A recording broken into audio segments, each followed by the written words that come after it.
कि अगर हमको सब कुछ भी मिल जाए, मतलब क्या कि अगर उसको स्वर्ग भी मिल जाए तो भी उसका जो शोक है ना वो नाश नहीं होगा।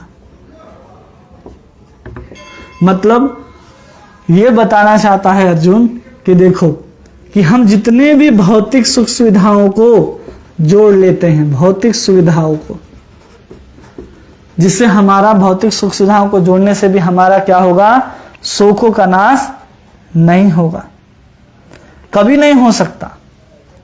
ये ज्ञान चाहिए अर्जुन को कि हमको अगर पूरा पृथ्वी, पूरा स्वर्ग का भी राज्य क्यों ना दे दें, फिर भी मैं क्या कर सकता हूं, फिर भी मैं प्रसन्न नहीं हो सकता हूं। और हर किसी व्यक्ति को चाहिए कि वो गुरु की शरण में जाए।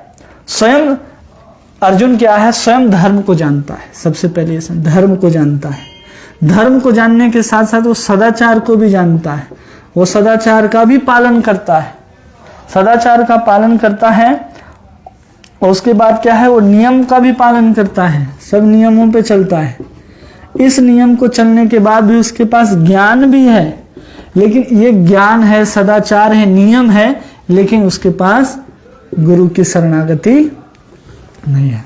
जब तक हम आध्यात्मिक गुरु के शरण में नहीं जाते तब तक धर्म को भी जानने के बाद, ज्ञान होने के बाद हम सब कुछ करेंगे, लेकिन उन सबको करने के बाद भी जो हमारा जो शोक है, मोह है, भय है, उसका नाश होने वाला नहीं है। ये अर्जुन बता रहा है कि तीनों लोक की संपत्ति भी अगर हमको मिल जाए तो जो मेरा जो सुख रहा है मोह, और जो मेरा हृदय चल रहा है, उसको प्राप्त, उसको खत्म करने का कोई मार्ग नहीं दिख रहा है। मतलब एक तरफ से अगर आपके पास ज्ञान हो तो भी आपको गुरु की शरण जानी ही जानी है। गुरु के बिना आप ज्ञान का साक्षात्कार नहीं कर सकते।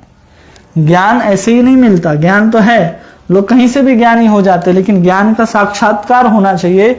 तो साक्षात्कार कब होगा, जब वो किसी प्रामाणिक गुरु के शरण में जाते हैं।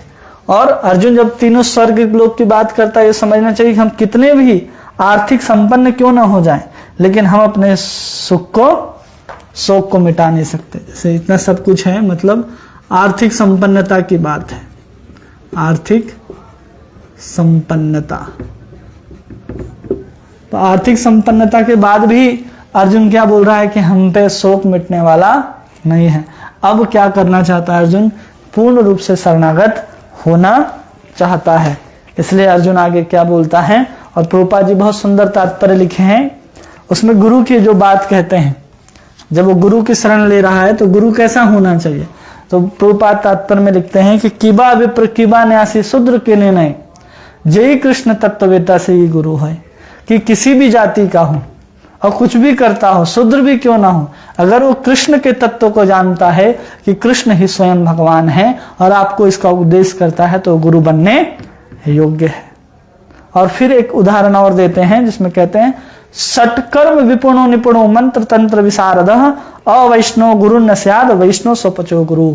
अगर अवैष्णव है, अगर भगवान विष्णु का भक्त नहीं है और मंत्र तंत्र षटकर्म में वो विशारद है, बहुत कुछ जानता है, लेकिन वो भगवान विष्णु का भक्त नहीं है, तो वो गुरु बनने योग्य नहीं है।